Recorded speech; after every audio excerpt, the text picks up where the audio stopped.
تم گود میں اور جوان ہو کر بھی ایک ہی نسق پر لوگوں سے گفتگو کرتے تھے، اور جب میں نے تم کو کتاب اور دانائی اور تورات اور انجیل سکھائی، اور جب تم میرے حکم سے مٹی کے پرندے کی شکل بناتے پھر اس میں پھونک مار دیتے تھے تو وہ میرے حکم سے سچ مچ کا پرندہ بن جاتا تھا،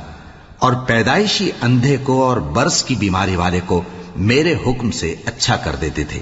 اور مردوں کو زندہ کر کے قبر سے نکال کھڑا کرتے تھے۔ اور جب میں نے بنی اسرائیل کے ہاتھوں کو تم سے روک دیا، جب تم ان کے پاس کھلے ہوئے نشان لے کر آئے، تو جو ان میں سے کافر تھے کہنے لگے کہ یہ تو کھلا جادو ہے۔ اور جب میں نے حواریوں کی طرف حکم بھیجا کہ مجھ پر اور میرے پیغمبر پر ایمان لاؤ،